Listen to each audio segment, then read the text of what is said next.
제가 청년 시절에 저랑 친했던 한 동생이 이런 말을 한 적이 있습니다.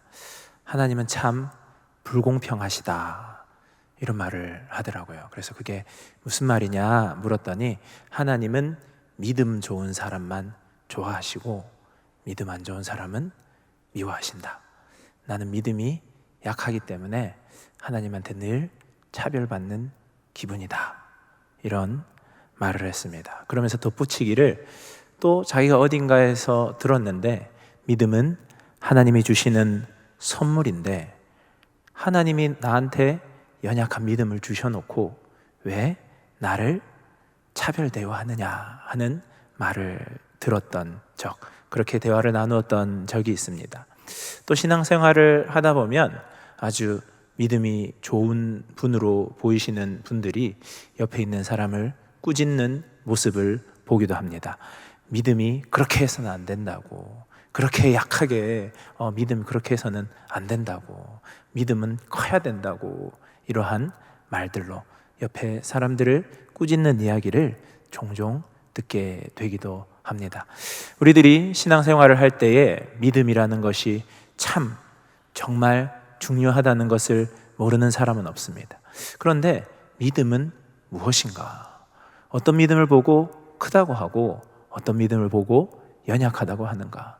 또 믿음은 하나님이 주셨다고 하셨던 것 같은데 그것이 왜 어떤 이는 크고 어떤 이는 작은가 하는 생각들, 내가 믿고 있기는 하지만 믿음이라는 것을 그 긴 시간 붙잡고 왔지만 또 다른 한편으로는 믿음이라는 것에 의문부호를 달 때도 있습니다.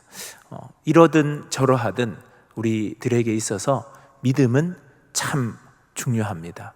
우리 기독교에서는 믿음은 이신칭의라 하여서 믿음으로서만 의롭다고 칭함을 받을 수 있다 말합니다. 이신득의라 하여서 믿음으로만 우리는 의로움을 얻을 수 있다고 말합니다. 믿음 외에는 구원을 얻을 길이 없다 말합니다. 믿음 외에, 예수 그리스도를 믿는 믿음 외에 다른 것들로 구원을 얻을 수 있다고 하면 우리는 단호히 그것을 사이비나 이단이라고 정죄할 수 있을 것입니다. 그런데 그 믿음이라는 것, 나의 믿음, 내가 믿음이 작아서 힘들고 괴로워한다면 나의 믿음이 어떤 부분에서 연약하다고 생각하는 것인지, 내 믿음이 크다고 생각한다면 나의 감정적으로 내 믿음은 참 커 하는 것을 넘어서서, 내가 신앙생활을 오래 했어 라는 것을 넘어서서 무엇을 기준으로 어떻게 내 자신의 믿음을 판단하고 평가할 수 있을까 하는, 그것을 알게 되는 것은 우리들에게 참 중요할 것입니다. 그리고 내가 생각하는 믿음, 그리고 다른 사람이 나의 믿음을 판단하는 것을 넘어서서 예수 그리스도께서 나의 믿음을 보신다면 무엇이라고 말씀하실지가 참 중요할 것입니다. 오늘 우리가 읽은 마태복음 8장 5절에서 13절까지의 말씀은 우리가 너무나 잘 알고 있는 말씀입니다. 예수님께서 가버나움 지역에 가셨을 때에 이방인 백부장이 예수님께 나아옵니다. 그리고 그의 하인이 병들었노라고 예수님께 고쳐줄 것을 요구하고 요청하고 있습니다. 그때 예수님께서 내가 지금 너의 집으로 가서 고치겠다 말씀하십니다. 그러자 백부장은 그러실 필요가 없습니다. 저는 주님이 우리 집에 들어오는 것을 감당할 수 없습니다 라고 말합니다. 말씀으로만 하십시오 말합니다. 예수님께서는 이 백부장의 이야기를 듣고 깜짝 놀라십니다. 예수님이 공생의 사역 기간 중에 첫 번째 핵심적 그 사역의 목적이자 목표는 이스라엘 백성들에게 예수 그리스도의 메시아 되심을, 예수 그리스도께서 구약에서 예언되었던 바로 그 메시아이심을 전하고 알리는 것이었습니다. 그런데 그 이스라엘 백성, 하나님의 백성들, 하나님의 언약 백성들은 예수님의 말씀을 제대로 받아들이지 못하는데, 이방인, 전해지지 않았던 이 이방인은 어디에서 그 예수 그리스도를 들었는지 믿음이 전 이스라엘을 다 통틀어도 이만한 믿음이 없다. 정리하면 큰 믿음이다. 예수님이 바라보실 때에 정말 큰 믿음이다 말씀하시면서 너의 믿음대로 될 것이라 말씀하십니다. 그 믿음으로 말미암아 이 백부장은 예수님께 믿음을 칭찬받았을 뿐만 아니라 이것이 큰 믿음이라는 것을 보여줬었고, 또한 그가 예수님을 찾아왔던 목적인 그의 하인이 낫는 놀라운 기적을 경험하기도 하였습니다. 믿음은 히브리어로 아만이라고 불리는데요, 신뢰하다, 기대하다라는 것이 기본적인 뜻입니다. 거기에서 다양한 뜻들이 파생되어 붙어서 그 믿음이라는 단어에서 붙잡다, 섬기다, 의지하다, 기대다, 희망하다, 기다리다 라는 뜻으로도 다양하게 파생되고 있는 것입니다. 종교개혁자인 멜란 히토는 믿음을 세 가지 요소로 나누어서 설명했습니다. 지식과 동의와 확신이라는 것인데요, 첫 번째는 지식 혹은 지성이라고도 할 수 있습니다. 먼저는 믿음은 하나님과 예수 그리스도를 아는 것에서 온다는 것입니다. 하나님을 믿는 믿음이라는 것은, 우리들이 믿음을 이야기할 때에 그런 경우들이 있지 않습니까? 묻지도 따지지도 말고 그냥 믿어 이렇게 이야기를 들을 때가 있습니다. 그래서 때때로 어떠한 질문을 하게 되면 마치 뭔가 불경한 것 같아서 내가 제대로 묻지 못하는 경우가 있습니다. 무조건 믿는 것, 무조건 받아들이는 것을 믿음이라고 착각할 수 있습니다. 하지만 하나님을 믿는 믿음이라는 것은 잘 알지 못하면서 그저 받아들이는 것, 그저 우리들이 옛날 우리 선조들이 인당수를 떠놓고 물을 떠놓고 오래 빌면 무엇인가 이루어진다는 것, 내 정성이 쌓이면 이루어진다는 그러한 수준의 믿음이 아닙니다. 참된 믿음은 지식을 토대로 하고 그 지식 위에 세워지는 것입니다. 그 지식은 하나님이 계시해 주시는 진리, 하나님이 계시해 주시는 그 말씀 위에서 믿음이 시작되는 것입니다. 믿음은 들음에서 난다라고 말하지 않습니까? 하나님의 말씀을 듣는 것이 믿음의 시작이고, 그것이 시작되었다면 그 말씀 위에 믿음이 쌓여가야 하는 것입니다. 그래서 우리들이 믿음이 있다 없다를 판단할 때에 말씀이 내 삶 가운데 내 믿음을 어떻게 구성하고 있느냐 하는 것을 우리들이 바라볼 수 있어야 되겠습니다. 말씀이 매일 매 순간 나에게 말씀하고 계시고, 그 말씀이 나를 붙잡고 이끌어가고 계시고, 이 말씀이 진리라는 것, 그리고 나는 그것을 매일 내가 시간이 지나면 지날수록 더욱 알아가야 한다는 인식을 갖고 있는 것이 믿음의 시작이라고 하는 것입니다. 하나님은 성경과 복음 전파를 통하여서 예수 그리스도가 전해지게 하시고, 그 예수 그리스도로 말미암아 믿음이 가져지도록 하십니다. 그러하기 때문에 이 믿음이라는 것은 지식, 지성 가운데서 시작된다는 것입니다. 그래서 우리 마음에 거룩한 부담감이 새해가 시작되면 늘 있지 않습니까? 내가 올해는 성경 일독을 해야 되겠다. 정말 거룩한 부담감이고 우리들이 반드시 가져야 하는 부담감입니다. 왜냐하면 내가 하나님의 말씀을 제대로 알지 못하고 그것으로부터 나에게 말씀되어지는 것을 깨닫지 못한다면 우리가 믿음이라고 부르는 그 믿음은 헛된 모래 위에 세워지는 것이 될 수 있다는 겁니다. 내가 생각하고 있는, 우리의 문화적으로 흐르고 있는 그것들 위에 세워질 수 있다는 것입니다. 그래서 우리의 믿음은 지식과 지성 가운데 세워져야 한다.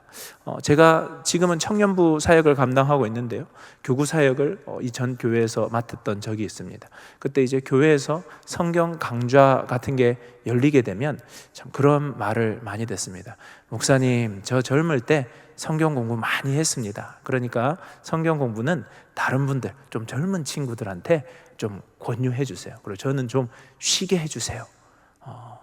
얼마나 피곤하고 힘든 삶이면 그런 말씀을 하겠냐 하는 생각이 또한 들지만, 우리들이 그 말씀으로 세워져 가야 되는 것, 지식 가운데 우리의 믿음이 세워져 가야 한다는 것, 그것이 가장 기본이라는 것. 우리가 하나님을 알아가는 것은 한평생 이루어 가야 한다는 것을 절대 놓쳐서는 안 될 것입니다.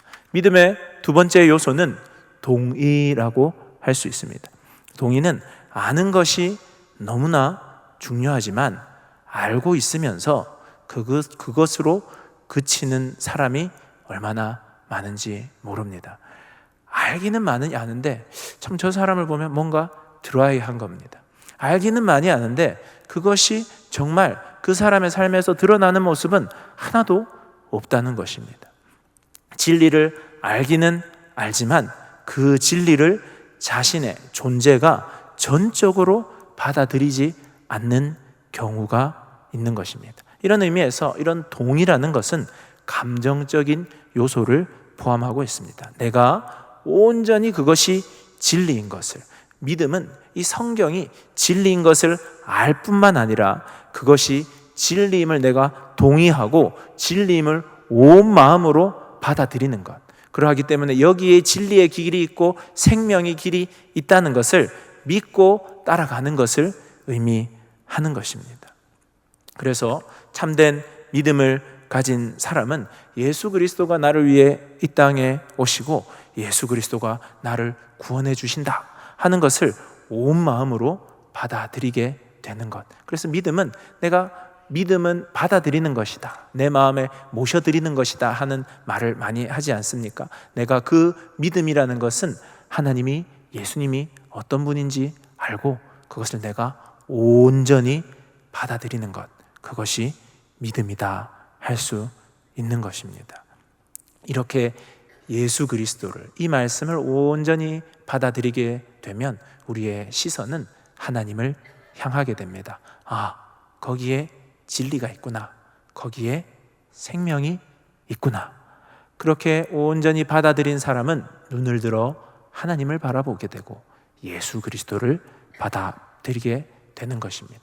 믿음의 세 번째 요소는 확신 또는 신뢰라고 할 수 있습니다. 그렇게 알게 된 말씀을 알게 되고 그리고 그 말씀을 동의하여서 내가 받아들이게 되는 것, 거기에서 한 걸음 더 나아가게 되면 그것을 신뢰하여서 의지하고 확신하는 믿음이라는 것입니다. 존 머리라는 사람은 믿음은 그리스도를 받아들여서 의지하는 것이다 라고 말합니다. 믿음은 예수 그리스도를 받아들이고 그리고 그분을 의지하며 살아가는 것.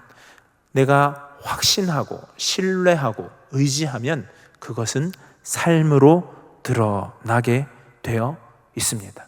행하여지게 되어 있는다는 것입니다. 믿음은 우리들의 머릿속에서만 맴도는 것이 아니라 내가 알고 받아들이고 그것을 확신하고 신뢰하기 때문에 우리의 삶의 태도와 자세로 드러나고 나타나게 된다는 것입니다. 그래서 우리들이 믿음이라는 것은 우리 마음속의 작용이라고 생각할 수도 있지만 행함이 없는 믿음은 죽은 것이라는 것은 제대로 된 온전한 믿음이라면 확신하고 신뢰하여서 우리의 삶으로까지 드러나고 나타나는 것, 확신하는 삶, 신뢰하는 삶, 그것을 확신하고 신뢰함으로 담대히 행하는 삶과도 연결이 되는 것을 믿음이라고 하는 것입니다. 이러한 것이 우리들이 믿음이라고 한다면 오늘 말씀 백부장의 어떤 모습을 보고 예수님께서 큰 믿음이다 라고 인정받는지 우리들이 말씀을 살펴보도록 하겠습니다. 5절 6절 말씀입니다. 예수께서 가버나움에 들어가시니 한 백부장이 나와 간구하여 이르되 주여 내 하인이 중풍병으로 집에 누워 몹시 괴로워하나이다. 백부장은 100여 명의 군사들을 거느리는 지휘관을 의미합니다. 유대인이 아니고 로마인으로 추정되는데요, 이때 백부장은 예수님께 나아오게 됩니다. 제법 높은 지위를 가진 이 이방 백부장은 예수님께 나와 강구하여 라는 말이 적혀 있습니다. 여기에서 나아온다, 나아간다는 것은 예배자가 하나님께 나아갈 때 사용되는 표현이 원어로 쓰여 있습니다. 그러니까 문둥병자가 예수님께 그의 병을 고침받고자 정말 두렵고 떨리고 경외하는 마음으로 나아간 것처럼, 예배자가 하나님 앞에, 존귀하신 하나님 앞에 두렵고 떨리는 마음으로 나아간 것처럼 이 백부장은 예수님께 나아왔다 말합니다. 그리고 그 예수님 앞에 나아와서 예수님을 뭐라고 부르느냐? 주님이라고 부르고 있습니다. 주여라고 부르고 있습니다. 여기에서 이 백부장이 예수님을 어떻게 대하고 있는지를 보게 되는데요, 예배드리는 자가 예배의 자리로 나아갈 때의 발걸음으로 나와서 그 예수님 앞에서 자기가 상당히 높은 지위를 가지고 있음에도 불구하고 나의 주인이시여, 주군이시여 라고 부르고 있는 것입니다. 여기서 주여라는 것은 계급이 더 높은 사람, 자신이 지휘권, 통솔권자에게 말할 때에 쓰는 말이 주여라는 말인데, 이 백부장은 예수님을 주여라고 부르고 있습니다. 이 이방인이 그가 어떠한 직책이 자기보다 높다거나 그것보다 나이가 많은 사람이 아닌 예수님께 주여라고 부른 것은 예배하는 마음으로 예수님 앞에 나와서 그가 정말 예수님을 그의 삶의 주인으로 받아들이고 그렇게 예수님을 대하고 신적인 권위를 가진 분으로 대하고 있는다는 것을 우리는 알 수 있습니다. 그는 신적인 권위를 가진 그분 앞에 담대히 나아가고 있는 것입니다. 우리가 예수 그리스도를 우리들의 삶의 주인으로 모셔드려야 한다 말합니다. 그런데 우리들은 신앙생활을 오래 하다 보면 예수님이 내 삶의 주인이십니다라는 그 고백이 그저 내 입술의 고백이, 습관적인 고백이 되어질 때를 종종 만나게 됩니다. 그래서 입술의 고백이 전부는 아니다라는 생각을 우리들이 가지게 되는데요, 이 시대에서는 입술로 예수 그리스도를 주로 고백한다는 것은 보통 일이 아닙니다. 예수님을 하나님으로 바라보지 못한다면, 예수님을 이 시대의 메시아로 바라보지 못한다면, 그 시대의 유대인들조차도 예수님을 제대로 받아들이지 못하고 있는 그 시점에 그저 병을 용하게 고치는 한 사람으로, 주술사로 그를 바라보았다면 결코 주여라고 부를 수 없는 것입니다. 이방인 백부장은 구약 성경을 철저히 훈련받고 교육받은 사람이 아닙니다. 하지만 그는 예수님의 행적을 전해 들은 것 같습니다. 그 말씀을 듣고 그가 무엇을 가르치느냐를 들었고, 그가 어떤 것을 행하느냐를 들었고, 그가 어떤 사람이라는 것을 들었을 때에 그는 이분이 메시아이시다, 이분은 신적인 존재이시다, 이분은 내 삶의 문제를 해결해 줄 수 있는 하나님의 아들이시다라는 그 의미를 가지고 예수님 앞으로 예배하듯이 나아가서 주여라고 부르고 있는 것입니다. 우리들은 예수님 앞에, 하나님 앞에 나올 때 어떻게 나오고 있습니까?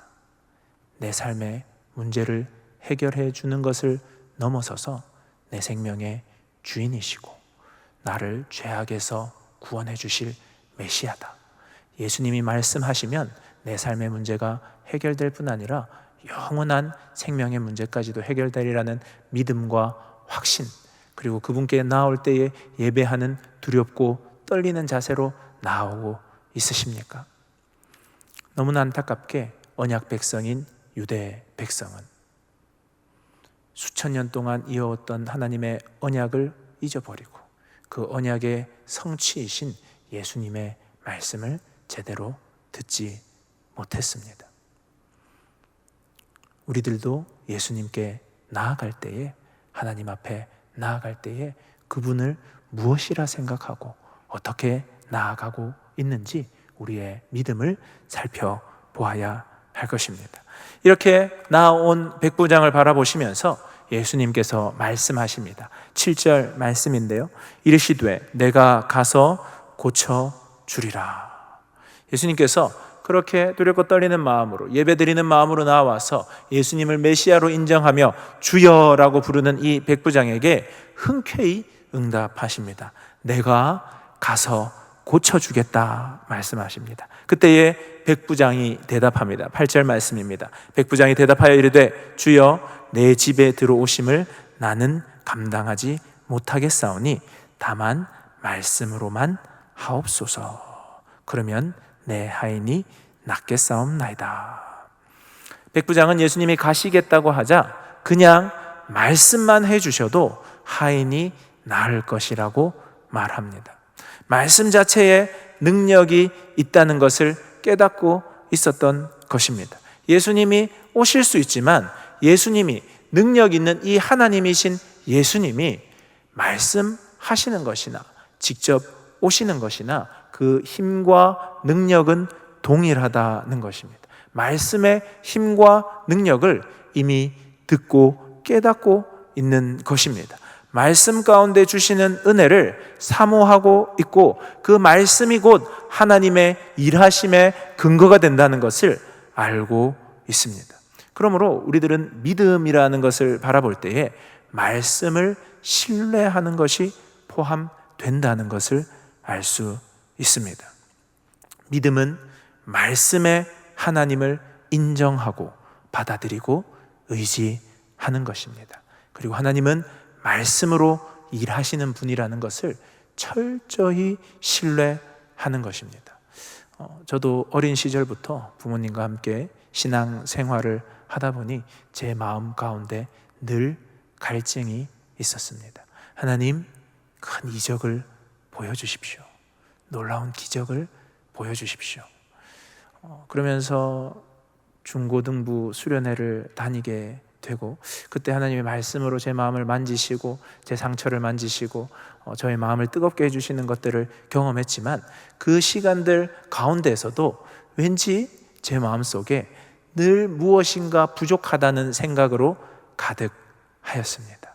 왜냐하면 말씀만으로는 무언가 부족하다는 생각이 제 마음속에 늘 있었습니다. 그래서 말씀이 아닌 다른 걸로 말해주세요. 말씀이 아닌 다른 것들을 보여주세요. 말씀이 아닌 기적을 보여주십시오 라는 것이 늘 제 마음속에서 또 제가 하나님 앞에 나와 기도할 때에 했던 부분입니다. 그런데 하나님은 무엇을 믿음으로 보시느냐? 말씀하시는 그것조차도 하나님의 역사하십니다. 하나님은 말씀을 통해 역사하신다. 말씀이 곧 하나님이시다 하는 것입니다. 여러분, 말씀의 홍수의 시대를 우리가 살아가고 있습니다.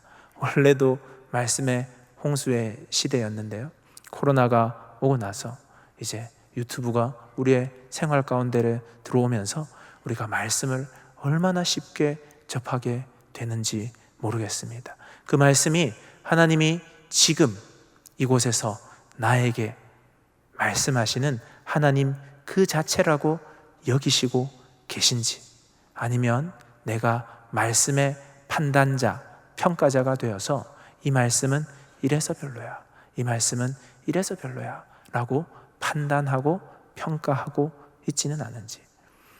백부장은 말씀이 곧 하나님이시다 생각하였습니다. 말씀이 곧 하나님의 역사다 생각하였습니다. 그래서 제가 그러한 신앙으로 하나님 기적을 보여주십시오, 체험을 보여주십시오 했을 때 그 시간이 지나면서 제 기도가 바뀌기 시작했습니다. 주님, 말씀하여 주십시오. 말씀으로 깨닫게 하여 주십시오. 하나님이 말씀하실 때 주의 음성임을 듣는 귀가 있게 하여 주시옵소서. 우리들이 그렇게 말씀의 능력을 믿고 말씀이 곧 믿음, 하나님이심을 믿는 믿음으로 서 가야 하겠습니다.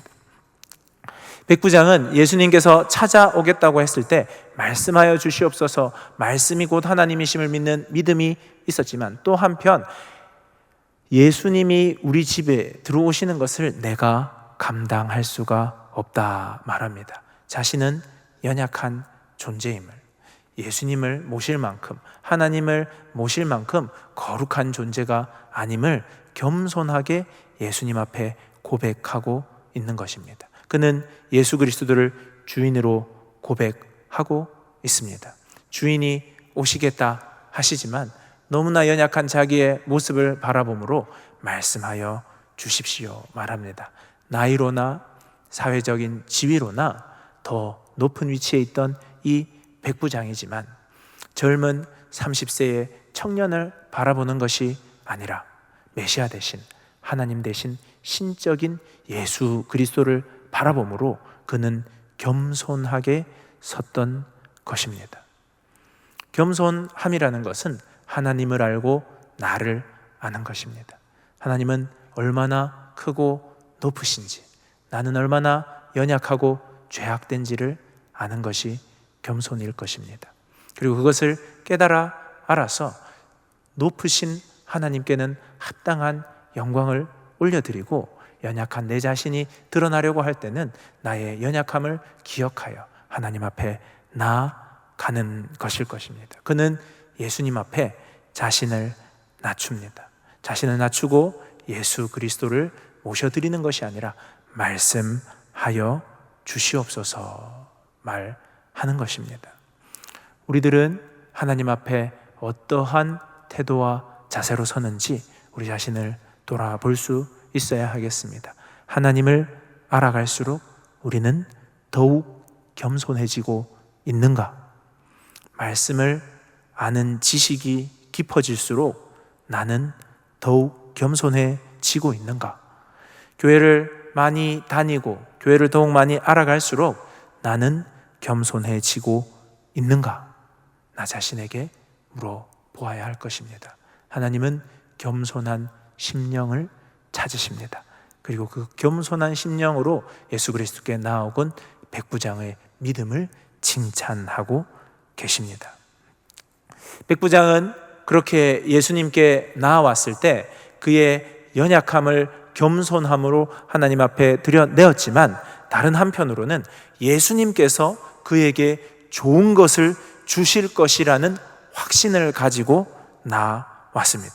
예수님은 하나님이시고 선하신 분이시기 때문에 그에게 나아올 때에 선한 것을 주신다는 믿음, 일시적으로 기대하거나 기적만을 추구하는 것을 넘어서서 예수님은 나에게 가장 선한 것을 주실 것이라는 것을 믿는 믿음으로 나아온 것입니다. 그러하기에 그가 예수님과 일면식도 없고 그는 이방인이지만 그 예수님 앞으로 담대히 나오게 된 것입니다. 우리들은 연약합니다. 큰 믿음만을 가진 사람만 예수님께 나아가야 하는 것은 아닙니다. 예수님께서는 우리에게 선한 것을 주시는 분입니다. 백부장이 나아갔을 때 그 하인이 고쳐지는 그것이 그에게 선한 것이라고 여겨지면 그것이 선하게 응답될 것입니다. 하지만 그에게 그것보다 더 선한 것이 응답이 필요할 때에는 예수님께서는 더 선한 것으로 응답하시리라는 믿음, 우리가 예수님 앞에 나아갈 때 우리들의 많은 기도 제목을 가지고 나아가 주님, 이 기도 제목이 응답되게 해주십시오 하고 기도하는 것 좋은 것입니다. 선한 것으로 갚아주실 것이라는 믿음을 가져야 됩니다. 하지만 주님이 나에게 주시는 그것이 내가 기도하는 그 기도 제목보다 더 선한 것이라는 믿음을 가져야 하는 것입니다. 왜냐하면 그분은 하나님이시고 내가 바라보는 것과 전혀 다른 것들을, 더 크고 넓은 것들을 바라보시기 때문에 내가 생각하는 것보다 더 선한 것으로 우리에게 갚으실 수 있다는 것을 우리는 기억해야 하겠습니다. 이렇게 나온 백부장에게 예수님께서는 큰 믿음이라 칭찬하시고 그 믿음대로 되라 말씀하십니다. 오늘 이 시간 왜 예수님께서 이 이방인의 믿음을 칭찬하셨느냐? 우리들 또한 예수님 앞으로 그 믿음을 가지고 나오기를 바라시는 하나님 아버지의 마음일 것입니다.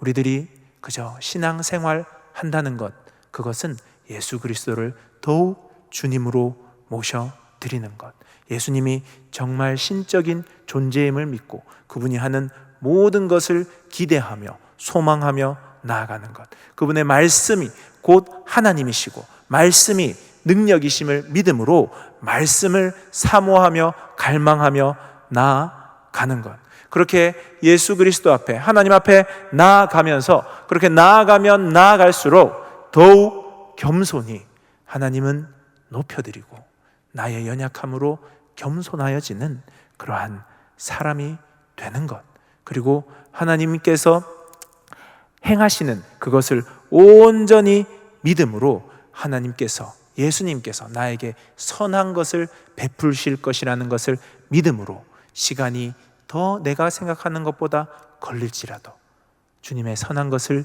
기대하며 끊임없이 주님을 바라보는 것, 그 자세가 큰 믿음이라는 것, 그것을 주님이 우리에게 요청하시는 것입니다.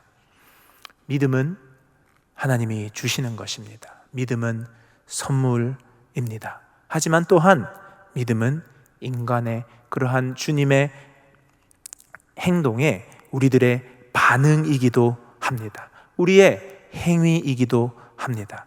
바로 그런 이유에서 하나님께서는 예수님을 통해 우리에게 큰 믿음을 가지라 말씀하십니다.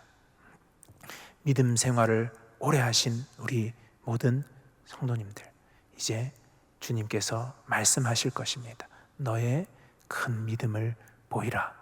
주님의 그 요청 앞에 주님, 제가 더욱 말씀에 응답하겠습니다. 주님의 부르심에 주님을 주인으로 더욱 모셔드리겠습니다. 주님께서 선한 것을 주시는 것을 더욱 사모하며 나아가겠습니다. 더욱 겸손히 나아가겠습니다.